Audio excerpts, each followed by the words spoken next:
Hello, everybody, and welcome to episode 326 of the Recovery After Stroke podcast. Today, I'm honored to bring you the inspiring story of Antonio Iannella, a survivor of a brain hemorrhage that struck while he was traveling in Vietnam.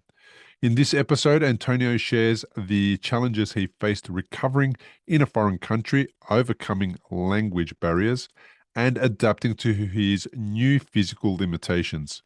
His story reveals the power of resilience, adaptability, and finding purpose in life after stroke.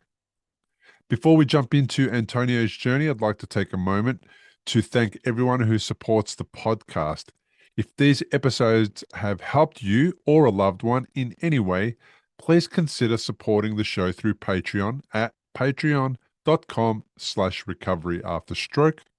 Your support keeps the podcast going and allows me to continue sharing these valuable stories for stroke survivors and their families.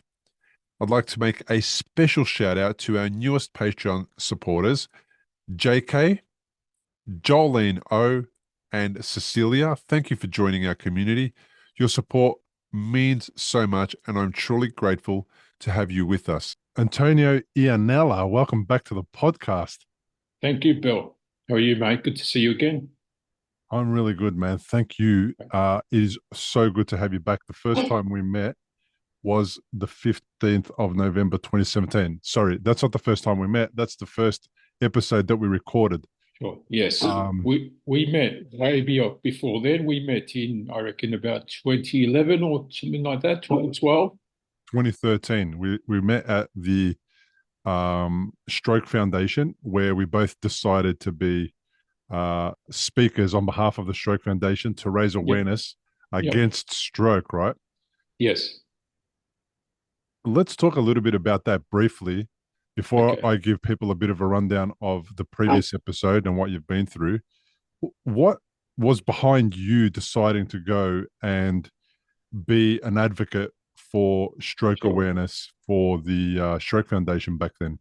Yeah, I met someone who was doing that role. They were a stroke survivor and they suggested I get involved. So I applied and got the gig. Pretty straightforward. And she sort of thought I'd be a good candidate. So, like you and I have both become our community representative for our language, well, our heritage. That's it. Yeah, you Italian, me Greek, Yes. So it's amongst other evolved, things. and yeah. And what was it like doing that for you, though? You were in the thick of it then. So what was it like actually doing something like that? What was the benefit of it, I suppose? First, it was the challenge and wanting to be involved in raising awareness, and then I just really enjoyed the people and meeting everyone, and meeting you and everyone else. And there was this spirit about volunteering that when we'd get together and have those meetings and discuss what we're doing, that would just the energy just was so lovely that I really enjoyed it. And then getting to do those presentations to the public was just felt so critical and so needed in society. So I just lapped it up and got a lot out of it. I'd walk away from a presentation exhausted, but just so fulfilled. And there's different types of exhaustion. There's those that you feel like you're so fatigued, especially with stroke, that comes from nothing. You can't work out, why do I feel so tired? And then there's fatigue from doing too much, but you're satisfied because you've accomplished something. So It's a yeah. completely different version. Yeah, absolutely. So that's the feeling I was getting from the presentations. Yeah, that's the one that you go after. You go after that kind of fatigue because there's a massive payoff, right?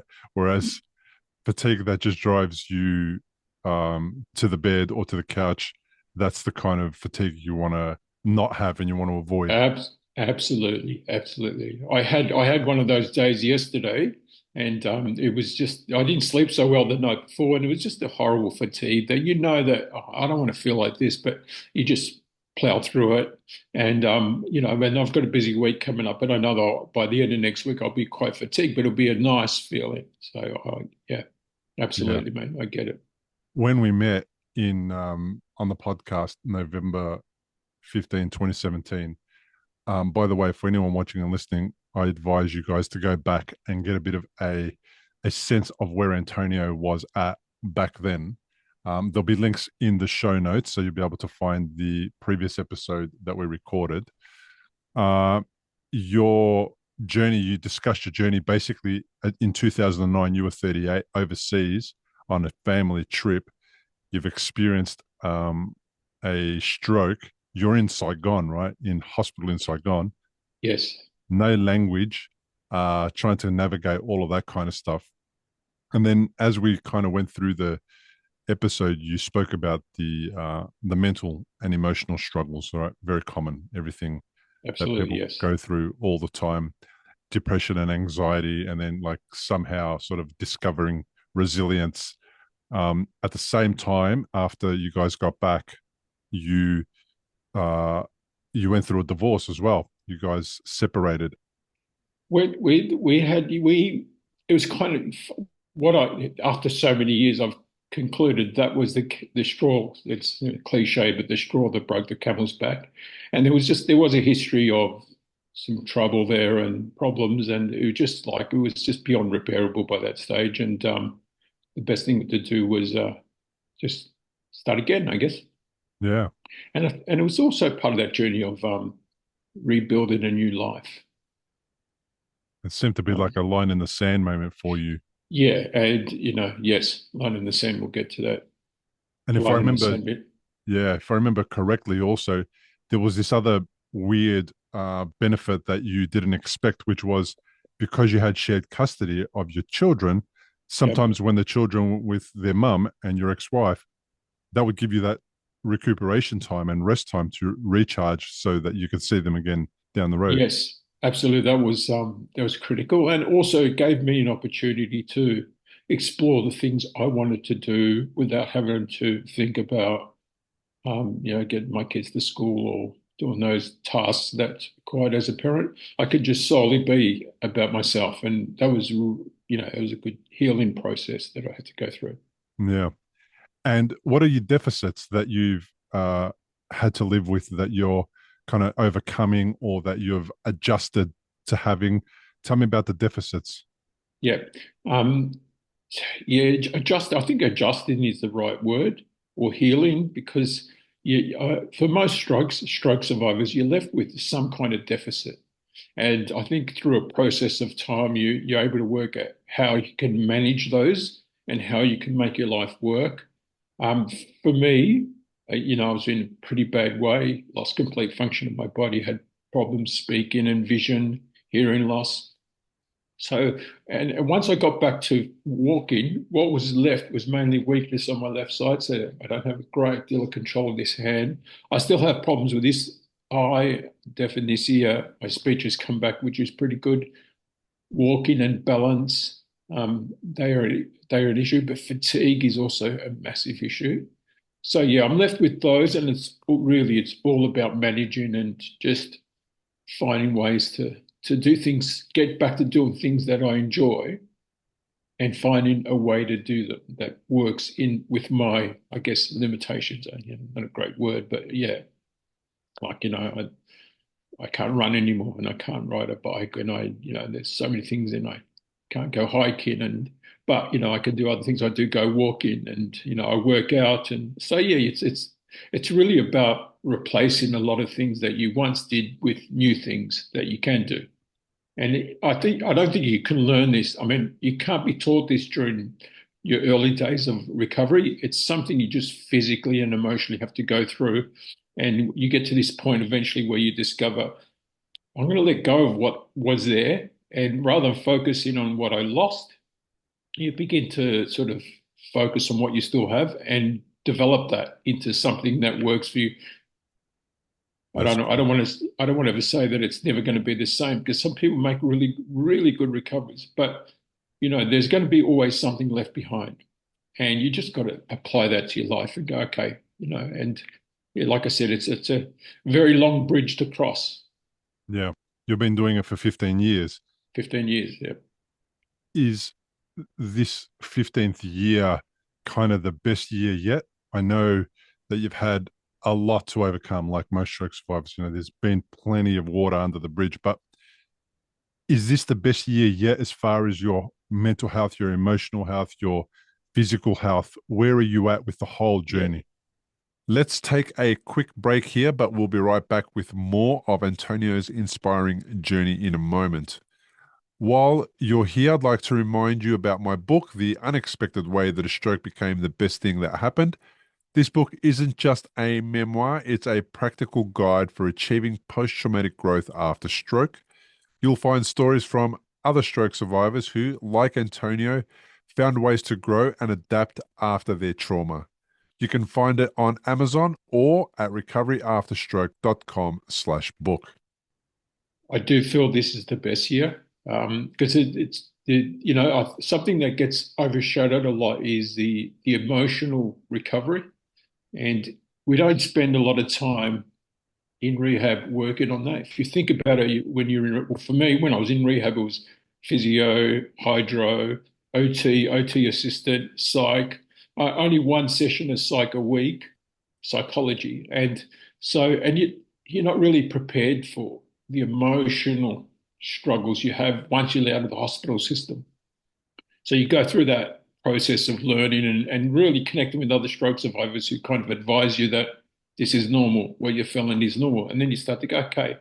So yeah, there's been a lot of learning, a lot of growing, and finally arriving at that place where I feel like your book says, mate, it feels like it's the best thing that's ever happened to me.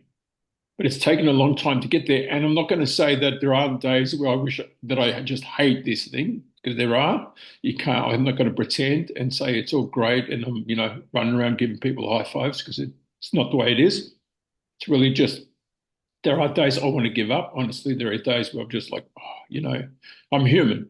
I want to give up. But I just try and make sure there's only minimal amount of those days and they're more positive days. And I guess that outweighs it. And I've been able to get back to doing some of the things I just love to do. And I look at it like, if I didn't have my stroke, I wouldn't have had that opportunity to do these things. And I call it. There's this Spanish word. It's two words. It's círculo completo, which means full circle.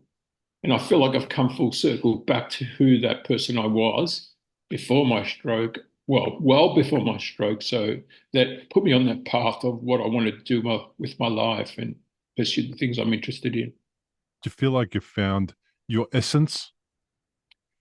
Yeah, I feel like I've found that person I've worked to want to be. And when you're younger, like in your 20s and 30s, you just haven't fully matured to that. I'm in my 50s now, so you get to that point where you just go, hey, you realize what's so important, and I had to let go of all those things that most of us are doing, like pursuing a career and you know doing really well at work, and then just letting all that go and just reinventing myself and getting back to things I love, like making music and being creative and enjoying the sunshine and nature, and just simple things that bring me joy.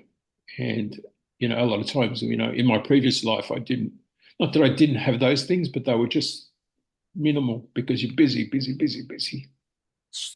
Stopping to smell the roses is like really Yeah, important, and you just yeah, don't do it, and it's easy to absolutely, get distracted, right? There's absolutely. tons of things to distract, so everyone does that, and I think it's very standard and normal and It's normal. It's not. There's important. nothing wrong with it. It's life. It's life, and I'd love to sort of be able to do so, especially when I'll give you a little example. About a week ago, I saw a friend. He posted some video of himself hiking through somewhere, Kangaroo Flats or somewhere just outside of Melbourne, and the sun was shining. He had a massive smile on his face, and I just had that moment. My heart just went, oh, I'd just love to do that, but you know, and I hated where I was at. But then I just let it go and move forward, and then focus on those things that make me happy. So Yeah, yeah, it's normal. It is normal. It's a normal lifestyle where everyone does. There's nothing wrong with it. Just finding time to be able to enjoy those small things is really important. yeah. um when all this happened to you, the family was young, wasn't it? Like Yeah, how young were the kids? they're all under three daughters, all under 10. So there was a 10-month-old, a 5-year-old, and an 8-year-old. And yeah, we were in Vietnam at the time. Yeah. So now they're all sort of approaching the end of high school, and some of them are Yeah. probably already finished, and there's a And whole different responsibility for you with regards to the kids. The relationship has shifted. Tell me what it's like now absolutely. with the kids. Yeah, absolutely. It has shifted greatly because they're two of them are adults and in the workforce and living on their own and moved out of home. So they're doing really well. My youngest daughter, 16, she lives with me. And so there's still that level of parenting responsibility, but yeah, it has shifted where there's not so much onus on me just having to, clean up and look after them and care for them. And they're a lot more responsible for what they do. And yeah, so it's given me a bit more space, a bit more room to just be an adult, I guess. And allocate time to yourself more. Yeah, yeah. Like, if I hadn't had this time, I wouldn't have been able to achieve some of the things I've achieved. So yeah, Is it time. is it a bit of a relief when they move out? I mean, it was for me, and it's sad. You know, it was like bittersweet when my boys moved out in the 20s. Um, I was not even 50, and they'd moved out, and empty nester and all that kind of stuff. But the space that they created was a relief. Like it was, when you have a relationship with your kids in the house, it's always the parental relationship. Doesn't matter how old they are, but when they move out, it shifts. You have a different adult relationship with them, and it's not about parenting them or Yeah, making them pick up after themselves or any of that stuff. Um, did you find that yeah, yeah. kind of? As you were saying that, I was just it resonated with me because that's what happened with, especially with my daughter Molly, who moved out only a year ago or so, and I'm just watching her from a distance, just enter that world of being responsible, paying her own bills. She started a little business where she makes film and doing that and watching her just grow and picking up clients, and it's just and like you said, it's more of it changes, the dynamics change because you're no longer overseeing them as a parent under your household. They've got their own household, and you just witness it from a distance, and then provide support, maybe in the sense of just some guidance, and it's a nice connection. The kids moving out. Do you think that's what created the space for you? We're going to talk about your book right now. For Okay, you to kind of finally wrap up this project of your book, or tell us a little bit about that journey about the book. Firstly, before you start telling us anything, do you have a copy of it there? Show us. I do, sure thing. Saigon Siren, Siren Memoir that's of a Stroke Recovery. that's it. Antonio Yeah, Iannella. Fantastic, man. I love the cover. I mean, the whole thank thing you, is amazing. thank you. But you've been on this writing journey for quite a long time. I thought 4 years for me took a while, but how long have you been on this writing journey? It began, I reckon, it began around the time I met you back in 2012.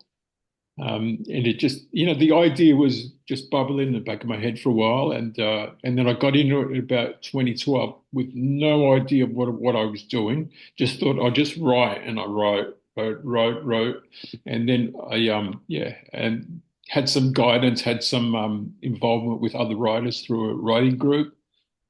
That was really helpful because they kind of gave me an idea on how to get a story out and how to tell a story. Because, you hear so often, that saying that everyone's got a book in them. Yeah. It's true, they probably do, but telling the book or writing the book is just a whole other thing completely. So that's what I had to learn. I knew how to story, whole Vietnam thing and recovery. Yeah, and then after about a year of 2012, 2013, maybe up to 2014, it kind of stopped, come to a bit of a stop, and I got involved with doing other projects, music, and then it wasn't until COVID and that reignited it. I thought, I'm going to get back into writing, and one of the first things I did, I had about 80,000 words. One of the first things I did was I extracted a chapter bang in the middle and turned that into a short story, and I sent that into just the local. writing competition through the library, and I received a third prize award. And I thought, wow, there's something in this. And then I started sharing the story with a few friends, and they loved it. And it just gave me that confidence to. And I must say, there was one other person who was reading my chapters at that time as I was writing them. And although she was quite brutal in terms of the feedback, but it helped my writing so much because I'd send her chapters and she'd just, like a school teacher, she'd just highlight sections and go, I love this bit, but you lose me here. That's cliche. You can do better. And I'd be so angry, wanting to yell at her, but then I'd just get in there and fix all that and rewrite it. And it just gave me strength and it gave me confidence and I just kept writing. And yeah, just some little key things I did was like this laptop that I'm talking to you on. I bought that and I dedicated it to writing. And although I could live, plenty of room in my home to write, I actually went to the library each day and just sat in a corner and just wrote. And I'd be going through scenes of, my recovery or when it happened, tears streaming down my face. I'm in the library, just imagining all these things and writing and just getting right into the story. And I did that purposely to just have that feeling of, okay, I'm at the library for 4 hours and I'm going to write. No distractions. There were times I didn't even bring my phone. My computer wasn't connected to the internet at that time. So yeah, Wow. it's It's really going into it. yeah, Uh, I love that, man. Going into the time to write was really difficult for me as well. Like I started writing in lockdown as well. The whole purpose of it was we were in Melbourne, so we had the biggest lockdown in the world. So yep, there was a lot of downtime, a lot of time to do nothing or something constructive. Um, and that's what it was for me. And the hardest thing for me was writing. Reliving the whole thing wasn't so hard for me. I wasn't that emotional reliving it, but I was emotional telling the story in public when I was launching the yeah. book. Okay. Did Um, you did you find when you told the story like verbally or wrote it, it kind of helped you heal in a way where I guess it was cathartic for you? Indeed, man, it's extremely cathartic. I mean, I didn't expect that part of. I didn't think that that was what was going to happen. I wanted to tell a story too. I didn't know what story to tell either. And that feedback that you were getting that was difficult to hear, that chapter, starts off great. Oh, this paragraph's terrible. I was going through that as well. Yeah. And that's interesting. How did you find? Um, how did you find that was difficult? What was difficult about it? Was it that did you initially have that un untrained mind of thinking, oh, they're attacking me, or was it they're hurting my feelings? What was it? Because it's constructive feedback because they wanted Absolutely. you to have a good book.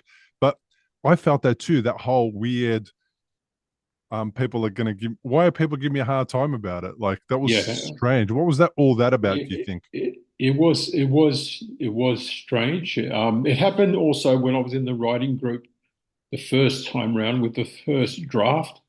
They also were pointing out things, and but it's really hard to be objective when you're writing your own story. So it's when you're in the storyline and you're writing things, you can visualize it in your head and you know what you're trying to say. And sometimes you miss critical components that string a sentence or a paragraph together because you can see it, but someone else who knows nothing about you, they can't. So it's really important to get that feedback. And I think it's about ego, feeling like you get a bit hurt because all you really want is to be. I wrote about it in the book. Is all you want is like I remember the first chapter I submitted to the writing group when I was part of that group, and so you would submit chapters every week, and everyone would read it in the group, and then you get together once a week and you talk about the chapters. Each person submitted a chapter, and I was, I have submitted my first chapter. I was so excited. I felt like I was going to go into that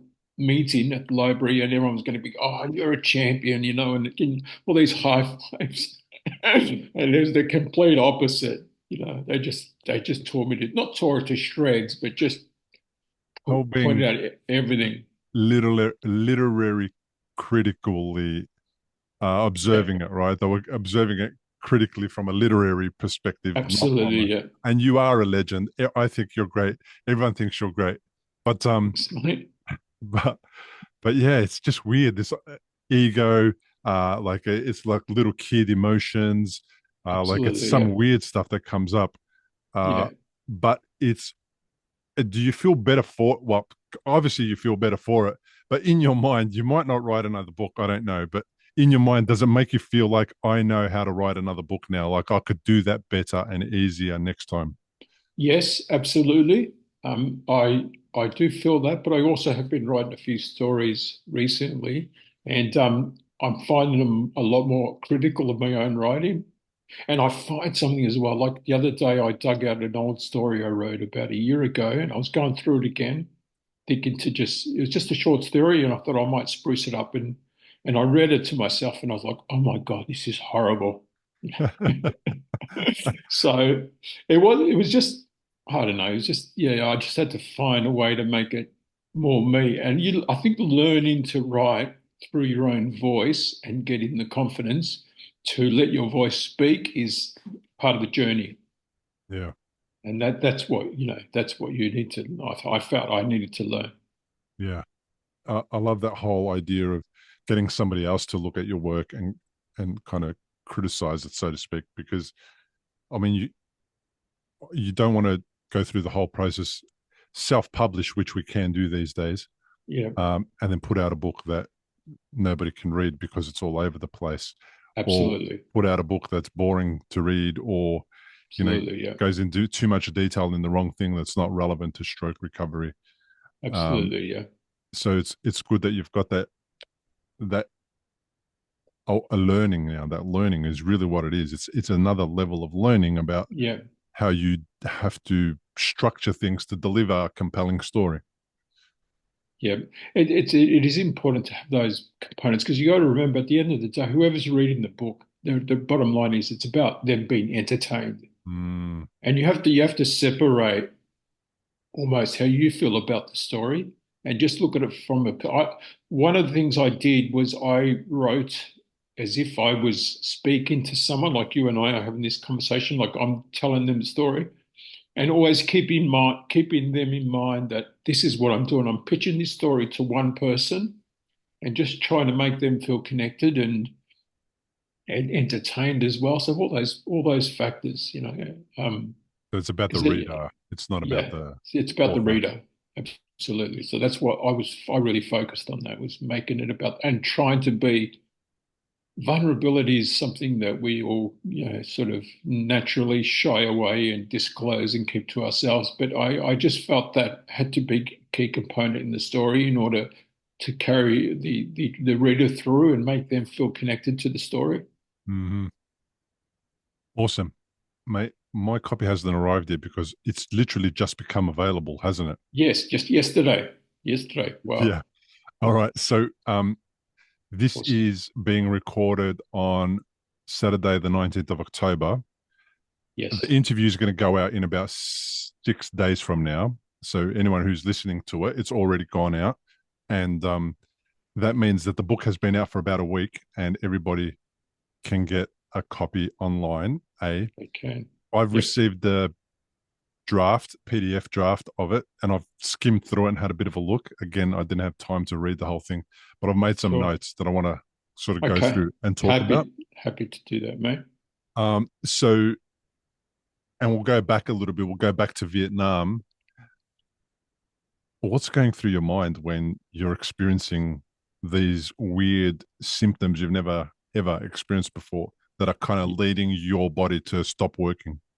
Yeah, that was quite frightening. But it's kind of like, the first sign I got was the rumbling in the hands, in the ears, and the tingle in my palm.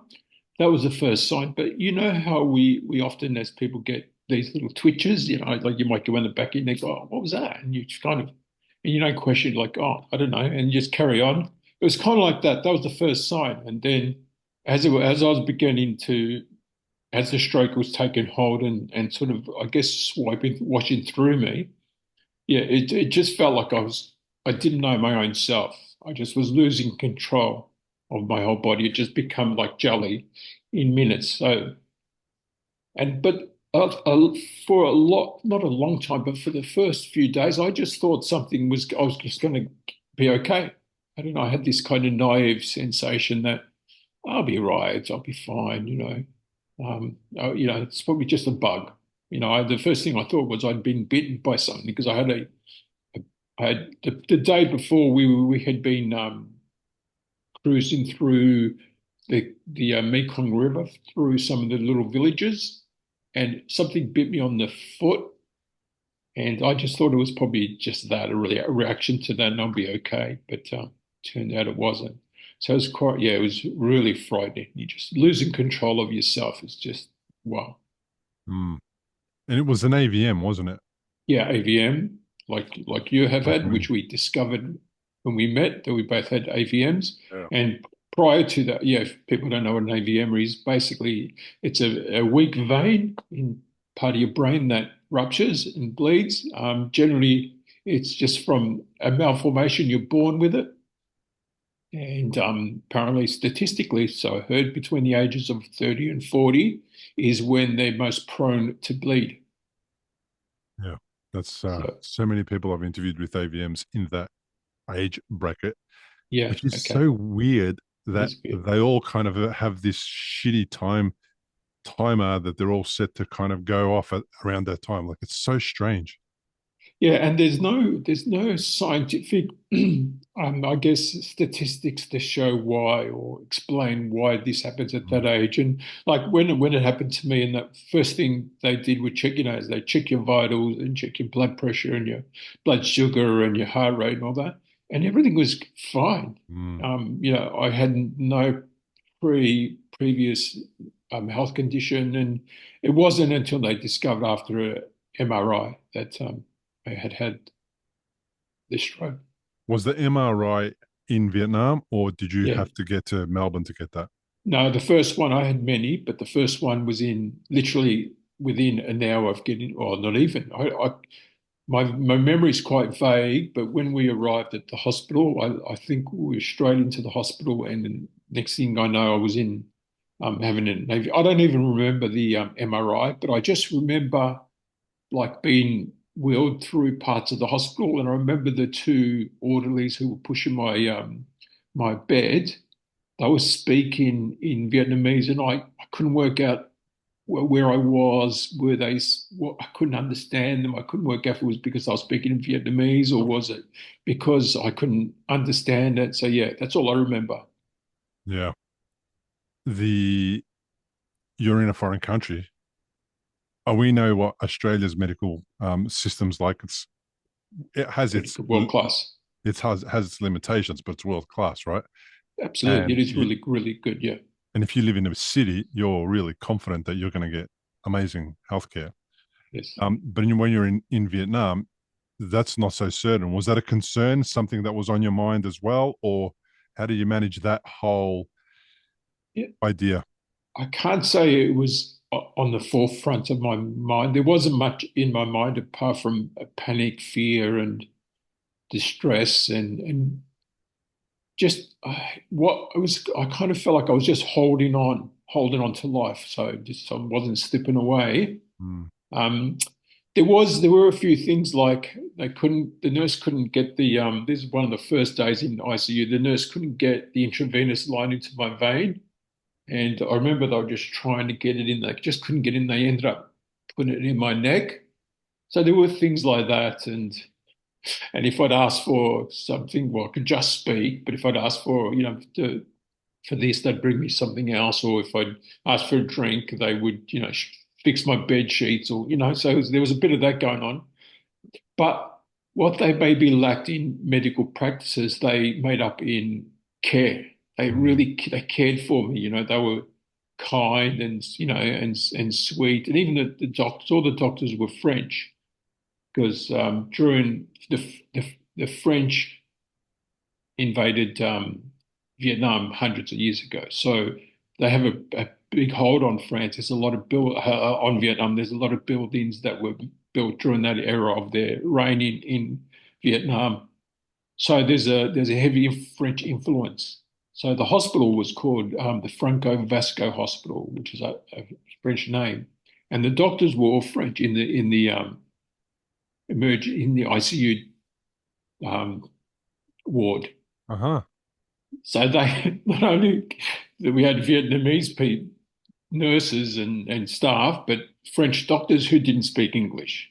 So there was just Uh, another layer on top of that, and they just barely could, they had a few words here and there, but they really looked after us. Under those circumstances, we were in a foreign country, three young children, their mother, myself, and they looked after us. They did. how far into your trip were you when it happened, and how long did it take you to get home? We were the day before the ninth day. We were coming home on the 10th day. It happened the day before departure, and it was on our last trip, which was to visit the underground war tunnels that were built during Vietnam War.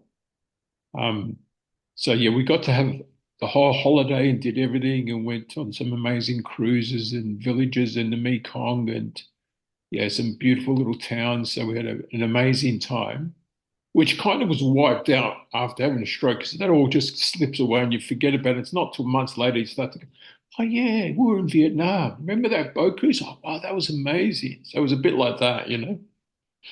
But yeah, so it was literally at the end of the trip, and there was no sign at all that I was, not no headaches. Oh yeah, there was a headache. I write about that in the book. A few days prior, I had this headache, or the day before the stroke, I had a headache, and I thought maybe that was it. But Yeah. as you learn AVMs, they don't leave much of a trail. I had one massive headache about it was November 2010. It was about a week long, ridiculous headache. I went Oh to the wow, hospital. They did a lumbar puncture. They checked everything. They were looking for a bleed in the brain, and and they couldn't find it because they weren't expecting an AVM. They weren't looking for an AVM, and even when they scanned my head, they missed the AVM that was there. And then, I I, hadn't bled then yet. nah, no, I reckon it was just playing up and just causing Okay, a little okay, bit of irritation to the neurons and to the brain around yeah. there. It was terrible headache. Anyway, Wow. I went and I went home after like being in hospital for a day or so, for a day, and they checked it out, and then I was out cold on the bed for and on the couch for the next 3 or 4 days, and then it Wow. started to finally kind of settle down, and it took about more than seven or 8 days to settle down. And that was the first sign for me, I think. And then it was so that was November 2010, and then the bleed happened in February 2012. So, you know, Wow. it was about Did 16 months later that it happened. although it may be impossible, but did they connect it to that? Were they able to say that could have been, or I they just asked, don't know? I asked, and they didn't connect it, Yeah, which, that they can't. It's too hard to work these things out. yeah, which makes sense.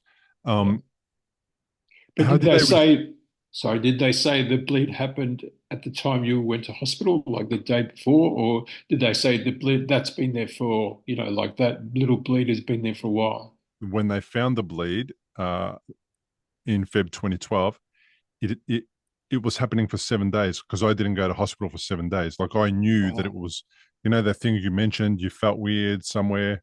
Well, Yeah. I was feeling weird in my big left toe, Okay.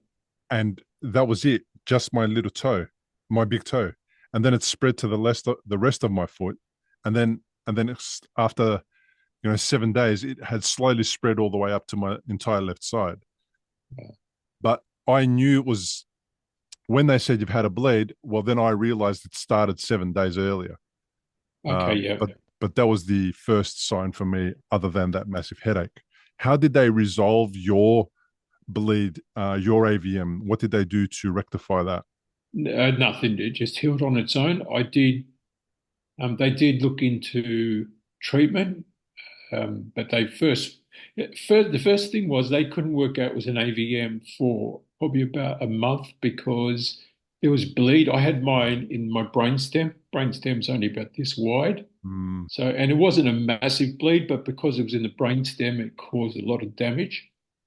They needed basically, I had two, I think it was a third MRI. No, they couldn't even, third MRI, they still weren't able to work out why I had the hemorrhage, the AVM. And it was an angiogram that was where they worked that out. But they basically said because of the brainstem, I did go and see surgeons thereon, a few surgeons, and had some radiation treatment done, but it didn't go well. So it was just it just healed itself, and it's still there. okay. All right. And I remember we were talking about this because you did end up having to treat Mm. yours. Yeah, I had brain surgery. They took it out. And that's the reason I have deficits today is because of the brain surgery. So that up until I went into the brain surgery, I would have said that my deficits were all kind of superficial because the blood was in there and it was messing things up, right? But as the blood started to subside and go away between bleed two and bleed three, which were quite a long way away from each other, um, the all my neurological deficits went away because the blood started to subside. The third one, the neurological deficits came back, and then the surgery, because the AVM was deep in my brain, kind of to the center near the cerebellum, the to get there, I imagine they're gonna move a lot of stuff around and touch stuff and whatever. So hard to imagine that. Plus cutting, actually dissecting and removing the blood vessel. There's no doubt that they're gonna have to cause a little bit of damage somewhere Yes. because there's And nothing. they said that. They said this may cause some damage. They did say that. They also said the whole you might not wake up from this and the whole Wow. lot, right? And then when I did, and then couldn't walk and at all, my left side was completely gone. My arm and my leg and all that. They were just matter of fact. Okay, get him into rehab. That was it. That's what they said.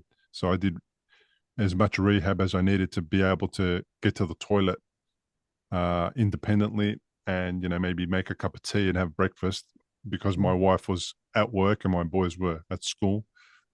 Um, so that what they were keen on was when I was at home that I was going to be able to get around the house without being a risk of Oh, falling, yeah, which almost worked. I fell a few times, but most of the time you did okay. I was okay.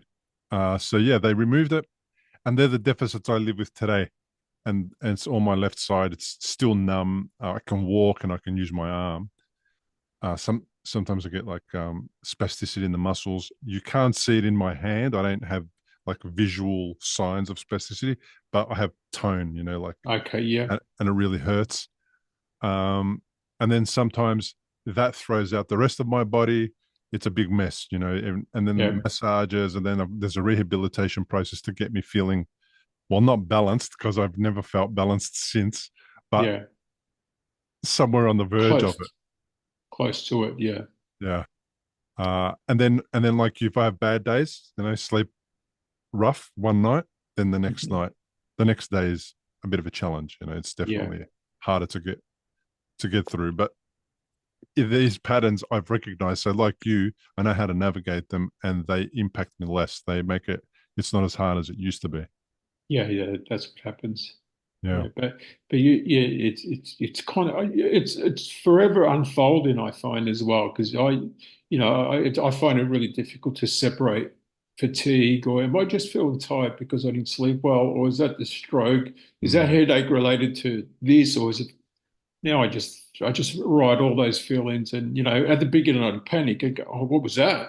mm. And there were times I'd be rushed in the hospital and it just turned out I was having a panic attack. Yeah. And so as the years go on, you start to recognize and realize, okay, it's that, and it's just that. It's probably this, so I'm okay. Yeah. But yeah, but just the other thing I was going to say, you can't separate the mind and the body and the spirit. And it's like you didn't sleep well and it affects you here, and you see your hand cramps up, and then it affects other parts of your body.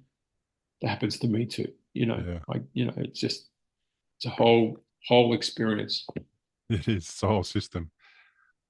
You were a musician too, right? And you still are, I know. Yes. But initially, you've had the stroke, you've come back, there's time in rehabilitation, you come back to some kind of uh, home life, and you're not able to participate the way that you did before in your band and in music, and your identity is impacted massively. What was that like? It was heartbreaking at the beginning, really heartbreaking because I've been a guitar player for a long time, since I was a teenager, and that really hurt. It still does sometimes, but I managed to find ways to make music one-handed on a piano, and it was really because I wanted to compose, and so I transferred what I knew about music onto the piano one-handed and was able to make music. And then once I discovered that process, it was just like someone opened the floodgates with ideas because it just really just went wham. I produced so much music that I never thought I'd be able to do that in my late 30s. So yeah, it was just a matter of finding a new way. And that's just, for me, it was that. But I think for most stroke survivors, it's just finding a new approach. And you know how we first one of the first things we spoke about was adjusting. A lot of the recovery is about adjusting, finding new ways. Really, not necessarily getting back to how you did it before, but now going, okay, I've got these skills and I can, like for me, I can make music and I've written lots of music and played in bands as a guitar player and used to gig and do all that stuff. Okay, I can't do that anymore, but I still know music. I can still hear music. I can still um, compose. So I just started turning all that into and finding new ways to sit at a piano and make up melodies, and then built a studio and got into music production. So yeah, I just found a new way to make music, and now just keep doing it. Still The making music. skills are transferable, right? They're Exactly. Yeah. properly transferable. Yeah. And that just music is just that example for me. But it could be something else for you. Maybe you love to knit and all of a sudden you can't knit anymore, but you could, somehow invent a system where you do it with one hand and yeah. So it's really about thinking outside the box. Yeah. In those really difficult times, what was it for you that helped you kind of keep pushing on and pushing through? I know there was those days where it's like you wanted to give up. You mentioned it earlier, Hmm. but you didn't. What was behind not giving up, other than just clinging to life and wanting to be alive and all the usual stuff? Was there something more deeper that helped you kind of keep going? Yeah, yeah, I think it's part of my spirit to be a person who does that. Is just to keep trying and having resilience and discipline.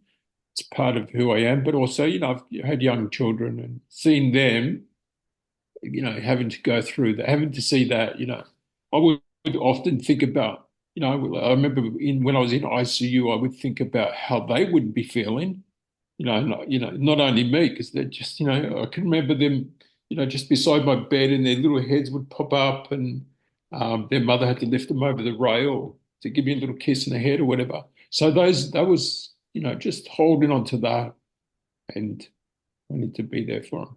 So that Yeah. was one of the keys. And another thing that really, I guess, kind of gave me, I guess, motivation and inspiration was people, just the way that they showed how they cared and, stepped up and did things for us, little, might be little things, but one of the examples was the head doctor in ICU, his wife, French wife, took my daughters out with her for a day and her own daughter just for a day out swimming.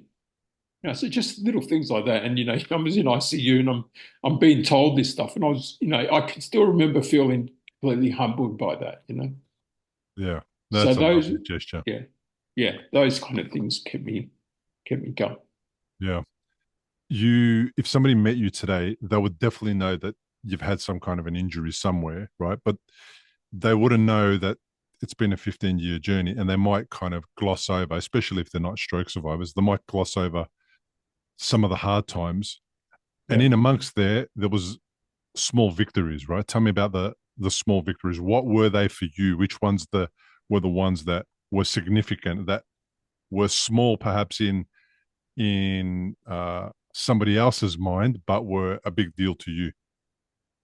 Um, one of the most the high there was a lot of little milestones. I speak about them in the book, and they don't seem that big, but for me they were massive. Where because I couldn't sit up, for example, so I was at the beginning through my recovery. I didn't have much control over my body, and I didn't have enough core strength to help me to sit up. So my body would just crumble and roll to the side.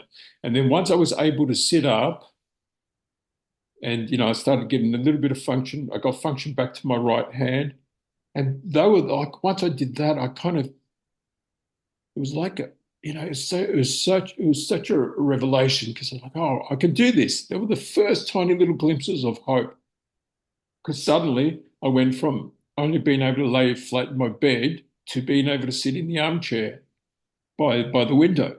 And it's not a big deal, but to me it was like, wow. It was like, wow, look what I've done.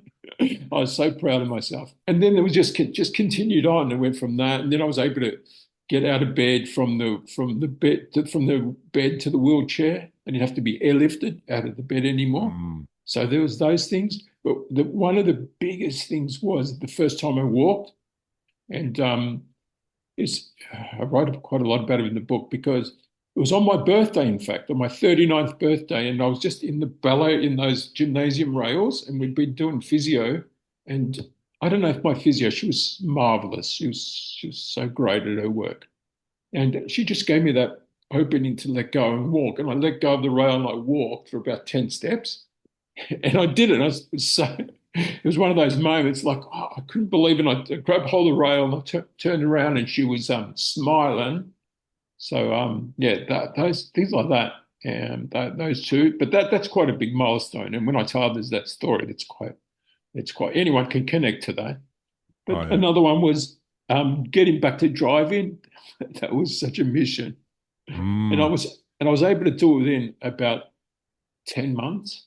And it was just because I was just so determined. And I remember my physio, like, I'd be like, all right, I want to drive. And like, just go, no, no, no, no, no, you can't drive. Too early. Go, okay, no, I want to drive. Christmas isn't coming up. I want to drive. She's going, yeah, but maybe next year, you're not ready yet. I'm like, she goes, and plus, it takes about 2 months to get, there's a 2 month waiting list to go on the driving program. And I'm like, put my name down, put my name down. If I fail, then I know I'm not ready. And so she put my name down, and somehow I got to the top of the list. As they say, it's not what you know till you know. Got to the top of the list, and I had a go at my license, had a crack at it, had a couple of lessons, failed, then went again, and I got it just like a week before Christmas. I got it. That was my dream. I wanted to get it for Christmas. And I was, oh, wow. And it was just such a great moment, especially when I just did the driving test and get back to the hospital, and I turn around, and the driving instructor, and the person who does the examiner, she was seated at the back. She didn't say anything. I just turned around and looked at her, and she was just smiling. And I just, you didn't have to say you passed. I just knew. So it was such a great moment. I felt like I was, when you get, do you remember when you got your license for the I first do. time? I I do. felt like that. Got Yeah. home and had my car already. I already bought myself a little car. So I didn't have a car at the time. And yeah, went out and You've driving. had you've had that just got my license moment twice then, huh? Yeah, I had it. Because it's the rebirth, isn't it? Yeah. So Yeah. it's It's kind of that ridiculous. feeling. Ridiculous how important that is, and makes complete sense. Did you lose your license when you were examined in Melbourne and went through all the stuff? Did they take it from you, or was it It just was a you can't drive no, it was routine? I was not suspended, but when you have a medical episode that's related to the brain, like a neurological Mm. disorder, you have to either be tested or you're suspended until doctor report, stuff like that. Because there was quite a few hurdles. I had to get a doctor report, medical report, vision report, driving test. Yeah, so it was quite a process to go through. I don't know what happened with me, but they missed all of that stuff with me. I didn't ever have mine suspended or lost or anything. And I remember not being being kind of under doctor's orders not to drive, but I drove anyway. It wasn't Um, official. it wasn't official, and I never got the "you can now drive" conversation. Okay. It was Yeah. just like, I suppose I can drive now. Like, Yeah. I don't know what the deal is. So I just Yeah. did. And it was really hard. It was so fatiguing and it was so challenging. What was it like for you, even though you Yeah. drove? What was it like neurologically? Yeah, everything you just said, absolutely. Because what a lot of people don't understand about people with stroke who have had strokes, stroke survivors, is that the cognitive function to process information is just so exhausting. So when you're put in a position where you're driving a vehicle and you've got a lot to think about, it's not like, the subconscious mind. Normally, when you drive, the subconscious mind takes over. You notice that once upon a time you used to drive somewhere and you don't even remember getting there. You just all you remember is you've gotten there. You don't remember you went through, and you Yeah. think, did I go through those? You can't remember.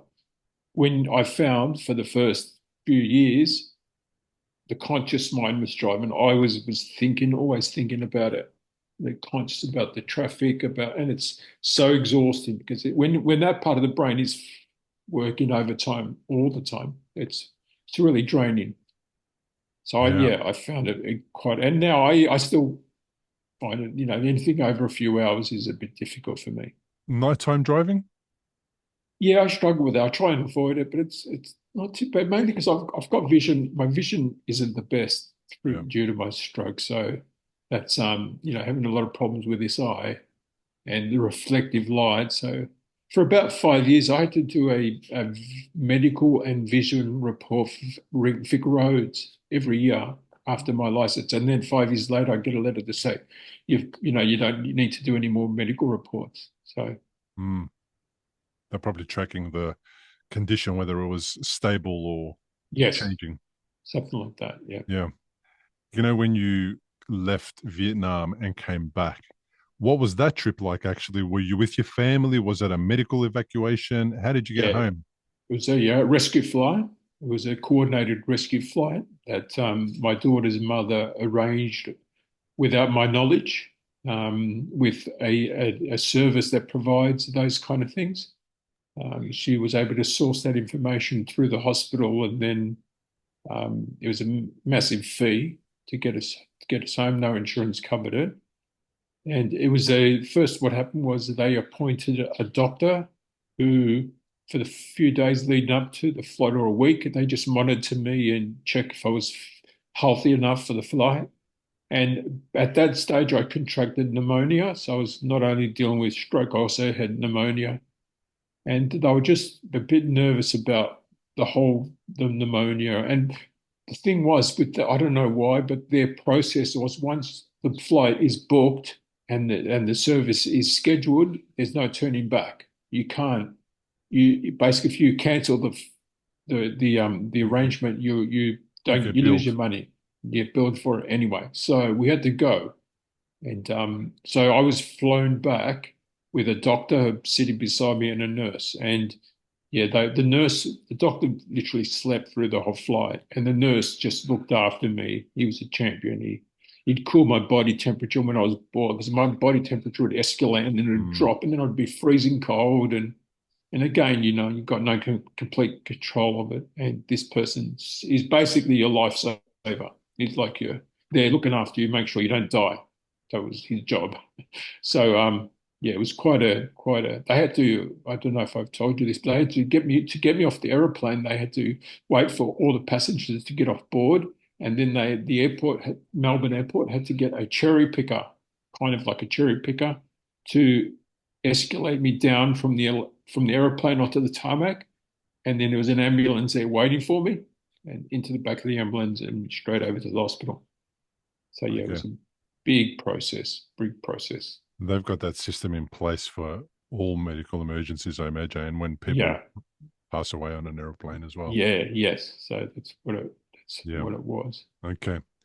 Um, so the kids were on the flight, your wife was on the flight at the time, everybody was on the flight together. Yeah, yes. They were on the flight, but they were sitting at the back. I was in business class, and I was sitting up back, and they just, but they had like yeah, they would come up and visit and drop, come up and say hello, give me a kiss and stuff, my daughters. And then once we got to Melbourne Airport, they went through departure, returns and all that as per normal. And then I met them at the hospital. It's a pretty shit way to get into business class. Yeah, I know that was my first business class experience, and yeah, didn't get to sip champagne or anything like that. I was just clicking onto life. I hear you, man. I hear you. So then from there, from the airport, straight to hospital? Yep. By that stage, I was starting to like my awareness was beginning to realign itself. I was beginning to understand things. My speech was slowly starting to come back, but I had no control of my body. Like, I did have some function to my right hand. I hadn't tried to stand up or anything like that. But yeah, so I could, I become aware of what was happening. So things become quite vivid by that stage where I knew, like I can remember that, being in the ambulance, that the doctor talking to the paramedics. I can remember, being in the waiting room, well, not in the waiting room, but in one of the rooms at the hospital, the first few doctors I saw. So I remember all those bits. Yeah. My book's about post-traumatic growth, basically, right? The Yeah. the topic, the heading doesn't suggest that specifically, but that's exactly what it's about. It's about post-traumatic growth, which is the idea that we can find meaning and growth from trauma, right? Um, I know the stroke changed you in many ways, right? Can you reflect a little bit on how it's changed you emotionally and spiritually for the better? Yeah, I spiritually, I feel like I'm a little bit more at peace with who I am. And I think that's come with having the brake released in terms of trying to keep up with society, stepping outside. And I use this reference where I was no longer on the speeding train, I'm on the platform and watching Mhm. everyone just flash by. And at the beginning, that was horrifying, but then I began to appreciate it that I had time. Time's so valuable. It's such a, everyone's so busy and no one has time. Everyone says, I'm sorry, I'm so busy. I didn't have the time to do that and I didn't have the time to do this. And next thing you know, 5 years have passed and you've not done anything because you didn't have the time. So I began to see that as a bit of a reward. The analogy I use is it was like the golden ticket behind the adversity, the silver lining. And yeah, that's where it changed me spiritually. I began to enjoy that free space, that free conscious space where I could just think and create and write and make music and, lie in the sun and spend, 2 hours of my morning sitting on outside on the grass and just things like that. I began to see there's so much value in that. So that's where that changed for me, that spiritual, emotional level. But I also found it as well. I've always been a quite emotional person, but I also have found that sometimes my emotions can get away from me. Like I see things that are painful, especially when others are going through difficult times, and that I find that hard to process because I think it reflects on having been through that hardship that it Empathy. resonates. So that Empathy. empathy. So I try these techniques on, okay, don't cry, don't cry, don't cry. And I try and squeeze it up and suck it in. And then like I had this friend and she used to say, when I told her about it, she'd say, just cry if you want to cry. Don't, why are you holding it back for? And I guess, society, men, boys don't cry. And we have that. So yeah, that's changed me a lot. Um, You've earned it. Honestly, yeah. So the emotional sense and spiritual sense, and yeah, well, obviously also the physical sense. You've earned the ability to cry at a drop of a hat for no reason if you feel like it. I do, and I get teased. Like my wife teases me, and it's all part of the whole thing, right? Oh, are you crying because your team won a game or lost a game or Oh, what the hell? yeah. Like she's like, and And it's what it is. I think for me, a lot of the time, it's like joy expressed outwardly in Yeah, every way, right? It's yeah, like, it's not sadness. When I cry, even when I was presenting my book in the book launch, I wasn't crying. Uh, I was trying to present it to 40 people, right? I was trying to have this 20-minute speech and talk about my book and all that kind of stuff. I wasn't crying out of anything other than like pure, unadulterated joy. yeah. Elated. Yeah. And there was so much of it that I cried 4 times during the during the presentation in 20 minutes. And it's like, It, oh my God. it, It gets in the way. It's getting in the way, but it's also part of it. Like I couldn't have done that without the crying experience. It's just gonna have to yeah, be okay, like, yeah. what do you do? But You just I bet you was self-critical more than anyone else judged you by that. Everyone yeah, else, they, correct. And I've stopped being anyhow, right? Like I'm no longer self-critical about it, but I am still all right. You get over it now because you got to finish your presentation. Like it's business, you can move on. Um, so there's a bit of that. It sounds like you've had a completely new perspective on life, right? Things are You see things totally different from Antonio at 38. yeah, I do. What I have really, excuse me, really enjoyed is the pre-Antonio, the person, not so much the years leading up to the stroke, but maybe when I was in my 20s and I was working as a musician and living that, having that perspective of, just everything was about creativity and just in the moment of enjoying the craft.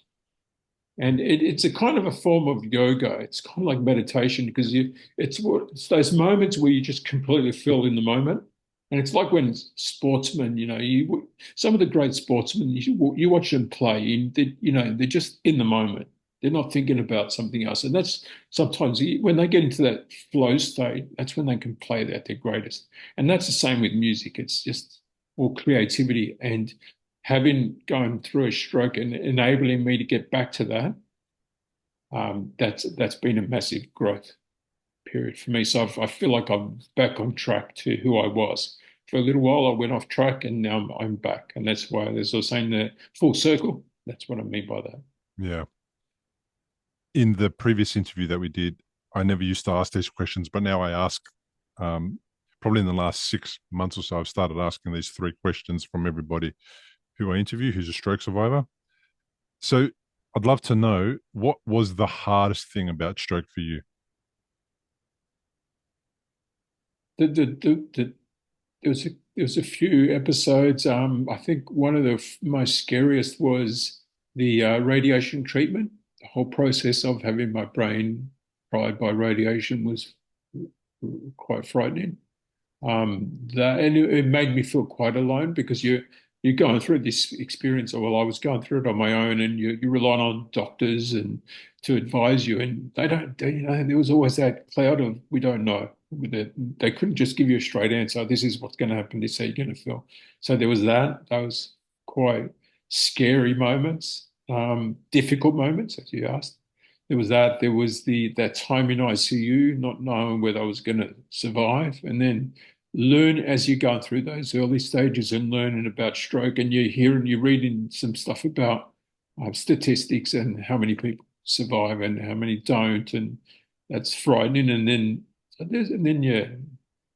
there were those few episodes of having an angiogram. Have you ever had an angiogram? Mm-hmm. Oh, so That's horrible. crazy. Yeah, that was really horrible. I came That out and really emotional out of my one, really emotional. yeah, okay. Yeah, ended up having three, and I really did enjoy them. But sometimes you know what you're in for. Like especially after my first one, and then I had a second and a third. I knew what I was in for, but I kind of went in with that mindset of right, just bite down and just get Mm. through it. You'll get out the other side, and you just go in there with like holding on for dear life, and all right, this hurts like hell, and oh yuck, I'm going to vomit, and then you're okay. An hour later, you're okay. You're coming to. So that's kind of how I dealt with those Yeah. experiences. Yeah, I remember the angiogram, going and getting prepared for it. So there were preparing me for an angiogram for about 5 days. So what would happen is morning of day one, no eating, etc. from the night before, you're going in for an angiogram. Okay, cool. So I'm waiting. So one emergency after the other meant that I kept getting pushed back, and I didn't have the angiogram. So I'd go from the night before, dinner the night before, to any time the the next day, almost 24 hours with no food. And I'd be Wow, yeah. starving and thirsty, and I'd be losing my mind. And they'd be going to me, no, you'll be going in soon, you'll be going in soon. And then they'd be going, Wow. we missed the window, you're not going in today, go and get something Oh to eat. man, Jesus. And then I'd be gorging. And then the next day, and then the next day. They did it for about 3 days or 4 days in a row. And then eventually I had the angiogram, and they come in and they tell you it's going to go in through one of your main veins Yeah, and yeah. your artery Aorta. Aorta. through Goes your in through your aorta from your groin up yeah, through the main. The aorta is the main vein yeah, that feeds blood to your heart and your brain. yeah. And then it's like, okay. And then they squeeze the dye The or whatever it's diet. called, the Oh, contrast. oh my God, that's horrible. Did you Uh, feel dizzy? yeah, I felt dizzy. I saw actually like um sparkles, like Wow. fireworks going off in my head. Like it was intense. Yeah, I remember that feeling, Bill. I could It's actually really see him in my intense. eyes. I could see it in my eyes. The fireworks were in my eyes, in Wow, the there you room while go. my eyes were open. There was just my whole vision field got overtaken by sparkles or Yeah, fireworks. it's like you just lose complete sense of self. Yeah, Yeah, yeah, I remember that. Just feeling like you're in this dark hole and you don't know what's going on and you spit in. Yeah, it's yeah. really quite a horrible feeling. And then the nurse later, in recovery, holding your artery for what felt like an eternity because they once they take Close it the up. yeah the needle out, they got to hold it and close it up and make Oh, sure that it seals okay, right, yeah. so that you don't bleed out because they tell you, sorry, we've got to do this now for the next X time. I can't remember what it was, like a long time. And the story going, if we don't do it, uh, you could bleed out and die. And I'm like, okay, I didn't say don't do it. Go for it. You guys do whatever you have to do. Uh, Well, that's a quite a big build up. 3 days to the. yeah, Mine was only that one night, don't eat one day, not eat for a yeah, day, and then yeah. So well, that's quite 12 hours or something. I had to fast for, but yeah. yeah. So they got me all wound up over it every day. But anyhow, um, what's something that stroke has taught you? I think I'm still learning, and that is to chill the effing out, because when you like they were talking about this briefly about publishing a book, the amount of work involved, and all the boxes you got to tick and make sure you got this right and that right. So stressful, and I got it. It's done now, and it's published, and I kind of woke up today, and I was like, oh. And then I was talking to a friend who lives overseas, and she's going through some hard times. And I just went, that stress was just, why do I do that for? Why do I stress myself like that for? Because you're going to get to the other side. So I think I'm still learning that, but that's a massive learning curve in generally in life is just to chill out and, try not to let those things that because I think it's been, psychologists have said something like 92% of our fears and thoughts and worries don't even Come true. surface. Yeah. So, that's what I've been learning. Yeah, that's a good one. What do you want to tell other people who are listening? All stroke survivors listen to this podcast. Like, what do you want to tell them about your journey, about your experience, about anything that Sure. you just feel is going to be valuable? Um, I, I think what I would say is, um, through my own experience, and everything I talk about is through my own experience, and for everyone it's different. But through my own experience, what has helped immensely is finding some kind of purpose. Mm, And another thing that helped was because all the recovery is built up around trying to get back to who you were, trying to recover, recover, recover. And I really think that until I let go of that, I really didn't start living. So that's really important. But I'm not saying that you should not try and get back to who you were in Hmm. terms of with your recovery. But statistically, something like 88% of people who have strokes are lived with lifelong disabilities. So there's that 12% whoever whatever happens to them, I don't know, but the 88% we are solely focusing on trying to get them back to who they were. So that's an awful amount of people who are not achieving that. Hmm. So I think maybe just trying to find something for yourself that brings you joy and wakes you up in the morning and it enables you to not feel like you're a victim. Yeah, that's cool. And purpose is not head based, right? So you're not going to work out what your purpose is in your head. It's something that you got to do. It's about what you love to do or what connects you to Yeah, other yeah, people, etc. yeah. For you, your purpose, what is it? It was really just creativity, spreading joy, I think, through my own story and my own creative adventures. Because a lot of the things I create, music, writing, it's all related to, I guess, making people feel like I've been able to do it and I have a disability and I have limitations, but have still been able to do it. So the general message, the takeaway from that is you can still do things. It's just a hard slog to try and work out what that is and how to do it, but it's possible. Not, And I then don't want to. Sorry. purpose kind of gives you meaning, right? Meaning in life. Yeah, yeah, and it doesn't have to be like all of a sudden you're going to go climb Mount Everest. It could be such the smallest little thing. You might like scrapbooking, or you might like, you may have been a complete football nut, and now you can collect statistics and create some kind of information.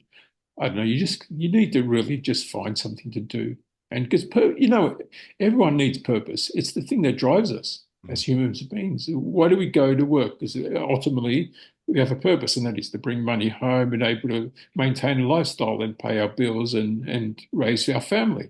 But Mm. that's the purpose. If you remove the purpose, probably no one would go to work. Mm. What would be the purpose? So we need to remove that, I feel, remove that and just do it solely because it's something that brings you pleasure, joy. Yeah, beautiful. Show me the book again. And while you're doing that, where can people get a copy? So this is the book. Um, it's the easiest way to find it is on Amazon. If you go straight to Amazon and just typed in Saigon Siren, it'll just bring the book straight up. That's the easiest way to find it. But yeah, I have also built a website, so that's another way. And through the website, you'll be able to listen to music and see some photographs and video of the trip in Vietnam and some of the journey, the writing and stuff like that. There's a couple of sample chapters on my website, so if you want to sort of get a feel about what the book is, how it's written, the voice, the tone. You'll get that through those chapters. So yeah, they're the best ways to connect with it. Awesome, man. And what is the website? It's just my name, so it's Antonio Iannella, dot com.au. Um, All right. yeah, like I said, if you Google, so I've just recently, the website's only gone up about a month ago, and I've been learning about SEOs and all that. Yeah. And I discovered if you type in Saigon Siren in Google, it'll bring up my website in that search, it's like in the listing. So All therefore, right. you'll be able to. And yeah, I spent a lot of time with a good mate of mine building the website. It's very immersive. There's a lot of pages. You'll see my recording studio, lots of the music that I've created over the years, past, pre-stroke, post-stroke, been quite a few projects, some of the writing, and yeah, it's been a lot of fun putting it all together. A lot of stress and a lot of hard work. And me and my best mate Rick were going to kill each other on one point, but we got through that. And it's come together. That's awesome, man. The links will be in the show notes anyway for people who Cool. can't remember that or have access to recoveryafterstroke.com/episodes. That's where you'll find Antonio's episode. And then from there, they can reach out to you directly and they can have a conversation if they need to. Mate, it is my absolute pleasure to have you back on the podcast. To be helping you launch the book is something that is a great honor for me. Like I'm so Thank you. excited that you've got there. And I witnessed the majority of your recovery from a distance, but through regular updates and conversations and that. So I really, I really want to just say, like, congratulations on well done. It has been a massive undertaking to get to release date because I know what came before the book. So Thank you, mate. it's an absolutely amazing thing. And it's the whole purpose this podcast exists, because what I want to show other stroke survivors is the fact that the journey might be long, but things can get better, things can improve, great things can come of it. You can overcome so much more than you think that you can overcome. You're a perfect example of that. You're leading by example. You're such a great example of that. Thank you, And Bill. and just congratulations.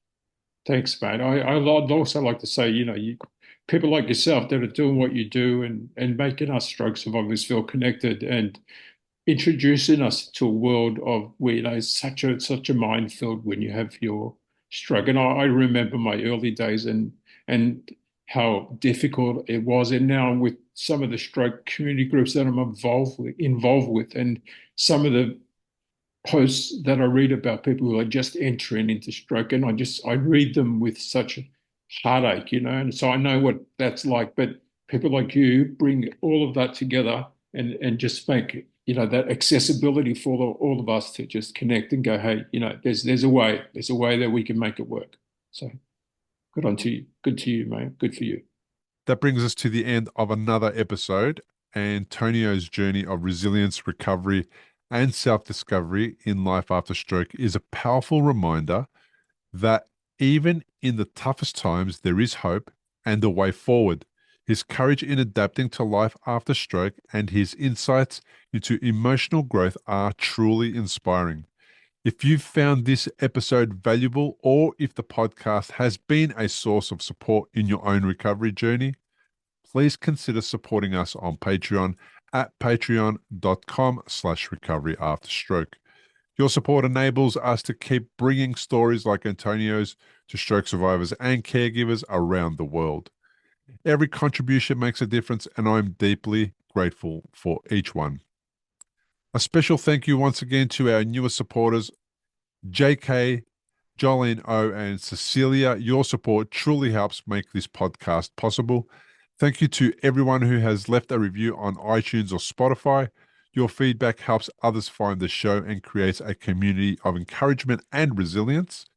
If you haven't yet, please consider leaving a 5-star rating or sharing your thoughts. It means so much. Thank you for joining me today, and I look forward to seeing you in the next episode.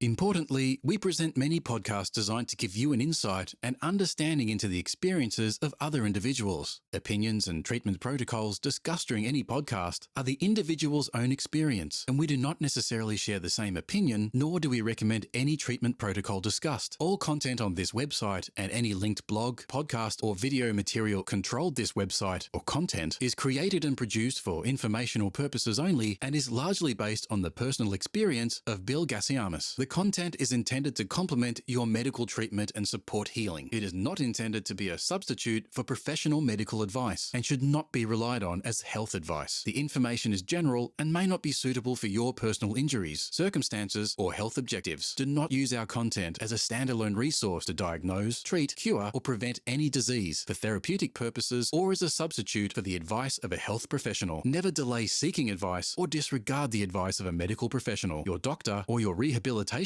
program based on our content. If you have any questions or concerns about your health or medical condition, please seek guidance from a doctor or other medical professional. If you are experiencing a health emergency or think you might be, call 000 if in Australia, or your local emergency number immediately for emergency assistance, or go to the nearest hospital emergency department. Medical information changes constantly. While we aim to provide current, quality information in our content, we do not provide any guarantees and assume no legal liability or responsibility for the accuracy quality, currency, or completeness of the content. If you choose to rely on any information within our content, you do so solely at your own risk. We are careful with links we provide. However, third-party links from our website are followed at your own risk, and we are not responsible for any information you find there.